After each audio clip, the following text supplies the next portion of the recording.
52% नेपाली लोग भारत से युद्ध करने को पूरी तरीके से तैयार हैं।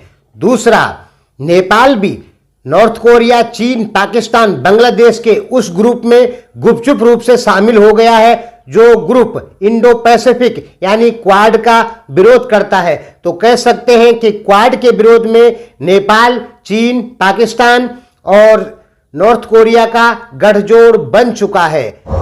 जानिए पूरी डिटेल।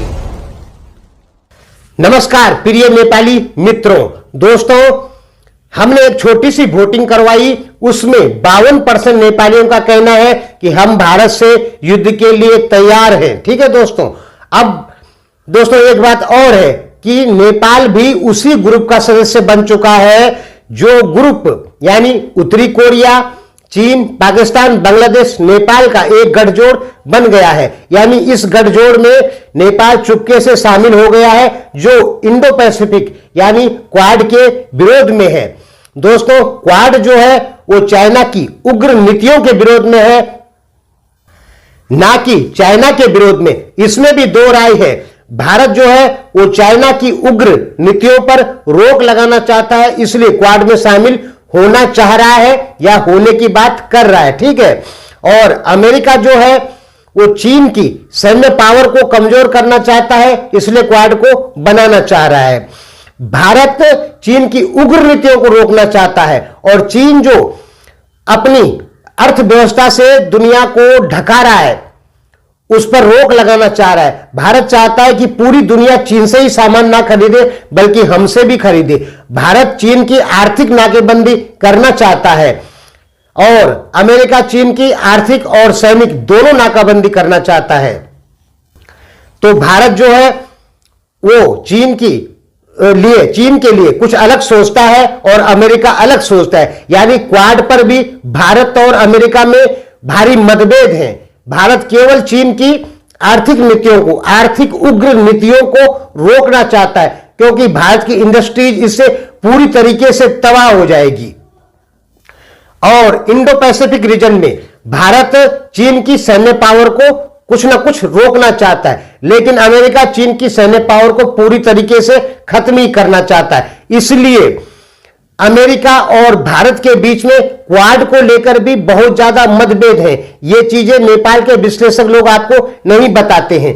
तो नेपाल जो है वो गुपचुप तरीके से क्वाड विरोधी जो ग्रुप है, चीन, Korea, north Korea, Pakistan, Bangladesh, उसका हिस्सा बन गया है। अब हम आपको आगे समझा रहे। बांग्लादेश अभी यूएन में गया है भारत के साथ जो उसका समुद्री सीमा विवाद है उसको लेके। तो वो अभी क्यों गया यूएन में? क्योंकि चीन 3 महीने से जानता है कि क्वाड की मीटिंग हो रही है, ठीक है, होने वाली है। इसलिए चीन ने बांग्लादेश से भारत पर प्रेशर डलवाया, क्योंकि चीन एक ही बात कहता है कि भारत शांति बनाए रखे। ठीक है, एक ही बात कहता है कि भारत शांति बनाए रखे।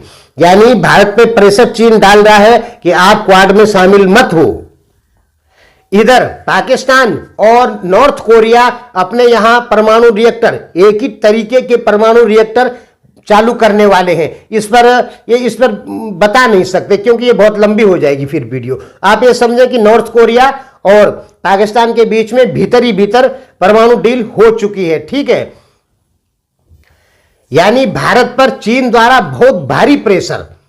अब नेपाल कैसे इसमें शामिल होता हुआ दिखता है? देखिए, नेपाल में जो एमसीसी का विरोध हो रहा है वो क्यों हो रहा है? 2 कारणों से। एक, नेपाली जनता का मानना है कि यह संविधान से ऊपर है, ठीक, और दूसरा नेपाली जनता का मानना है कि यह इंडो पैसिफिक रीजन का हिस्सा है। यानी यदि हम एमसीसी पास करवा देते हैं तो हमें चीन के खिलाफ लड़ना पड़ेगा, यह मानना है नेपाली जनता का। ठीक है। और नेपाली जनता चीन के खिलाफ नहीं जा सकती है, उसके कोई चांस नहीं है। नेपाली जनता भारत के खिलाफ भी नहीं जाना चाहती थी। क्यों गई? क्योंकि उसे लगता है कि भारत ने उसकी बहुत सारी भूमियों पर कब्जा किया है। देखिए, भारत नेपाल का सीमा विवाद का समाधान नहीं होगा जब तक नेपाल में एक सार्वभौम जो अपने निर्णय खुद ले ऐसी सरकार नहीं आई, तब तक भारत नेपाल की सीमा विवाद का समाधान नहीं होगा। विदेशी प्रेशर से चलने वाली जो सरकारें हैं वो कभी भी भारत से सीमा विवाद का समाधान नहीं कर पाएगी, क्योंकि भारत नेपाल में यदि सीमा विवाद सही हो गया तो विदेशी ताकतों को नेपाल को भड़काने का कोई बहाना नहीं मिलेगा भारत के खिलाफ। तो दोस्तों, भारत नेपाल में सीमा विवाद का समाधान होने के कोई चांस नहीं है और न नजर आ रहे हैं, ठीक है। इसलिए नेपाल किसी भी हाल में, ये जो हमने वोटिंग करवाई थी इसमें 52% नेपालियों ने कहा कि वो भारत से युद्ध करने के लिए बिल्कुल तैयार है।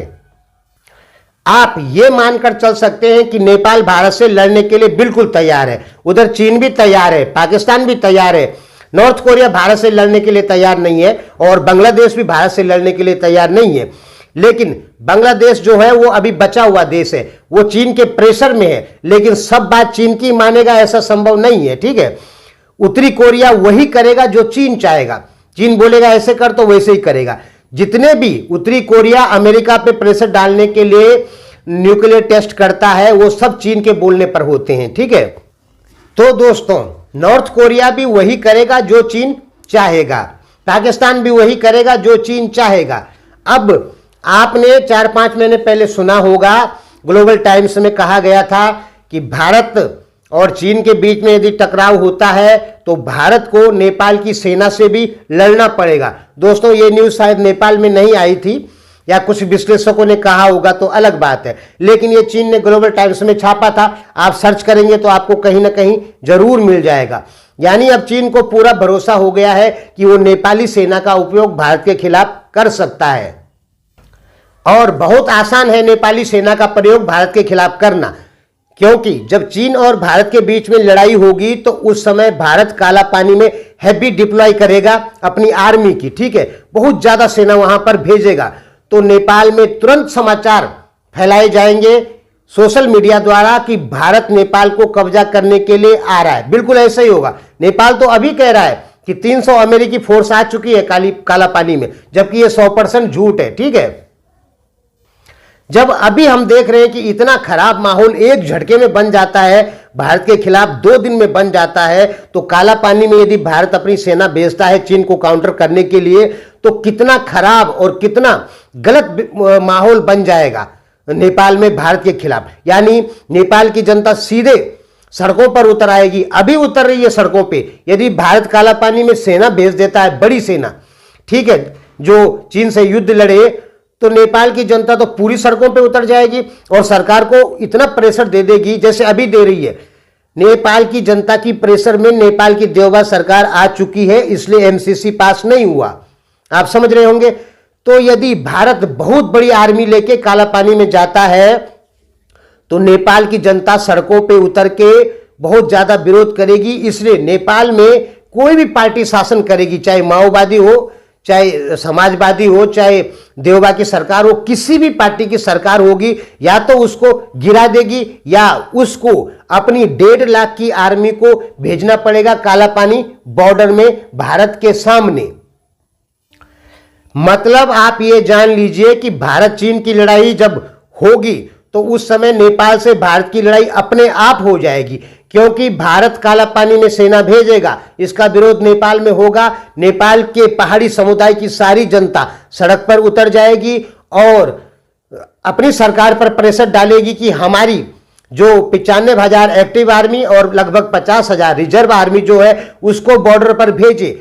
नेपाल सरकार को भेजना ही पड़ेगा, नहीं तो सरकार गिर जाएगी और देश में उस प्रधानमंत्री को देश का गद्दार करार दे दिया जाएगा।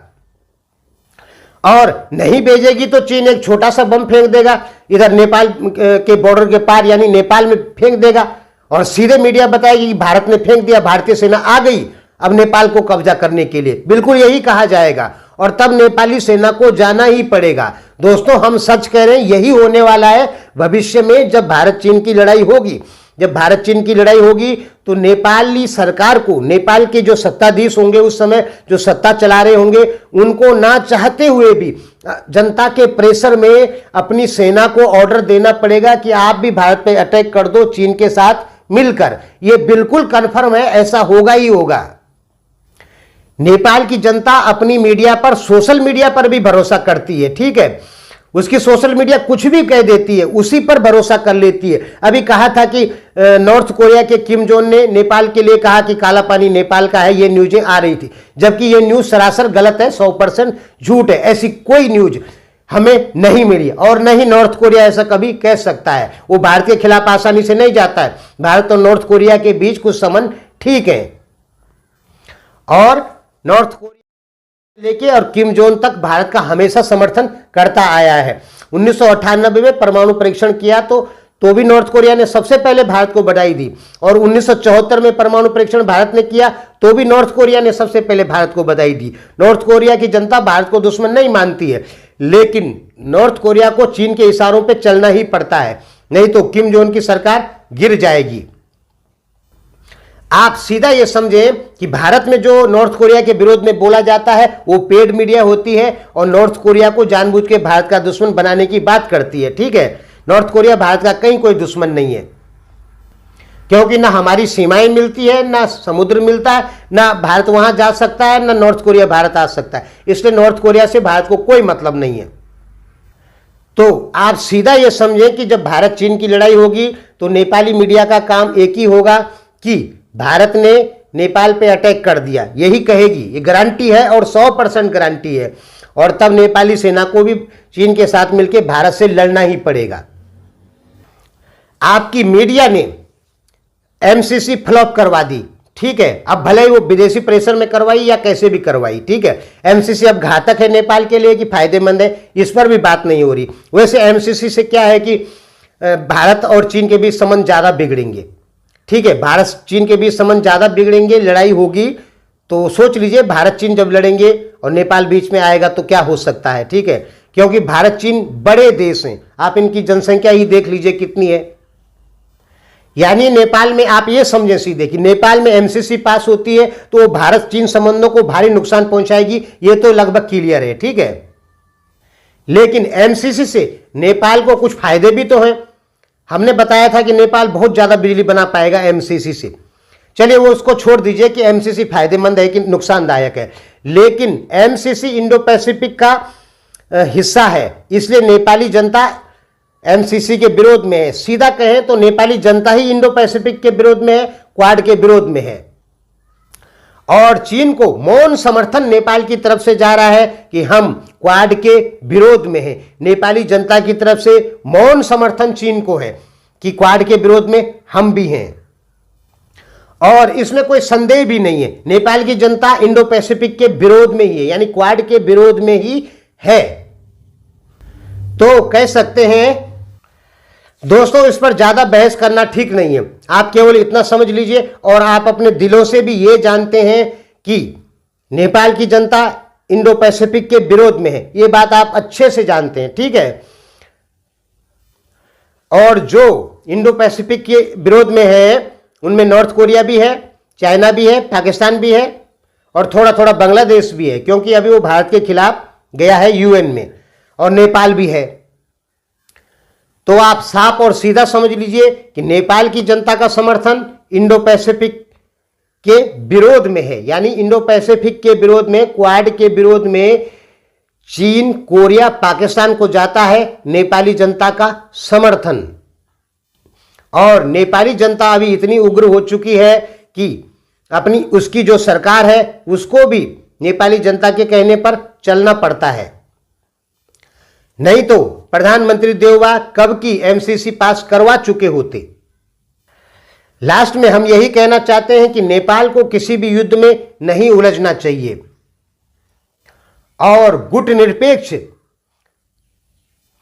बने रहना चाहिए। भारत नेपाल जो सीमा विवाद है इसका समाधान अवश्य होगा, लेकिन इसका समाधान उस दिन होगा जिस दिन नेपाल में एक ऐसी सरकार आएगी जो किसी भी देश के इशारे पे ना चलती हो, ना वो भारत के इशारे पे चलती हो, ना चाइना के, ना अमेरिका, यूरोपियन यूनियन, किसी भी देश के इशारे पे ना चलती हो। जिस दिन नेपाल एक सार्वभौम देश बनेगा उस दिन भारत नेपाल की जो सीमा विवाद के समाधान की बात चल रही है ये केवल बात ही चलती है, समाधान होता नहीं है। समाधान तभी होगा जब नेपाल में एक सार्वभौम सरकार आएगी। धन्यवाद।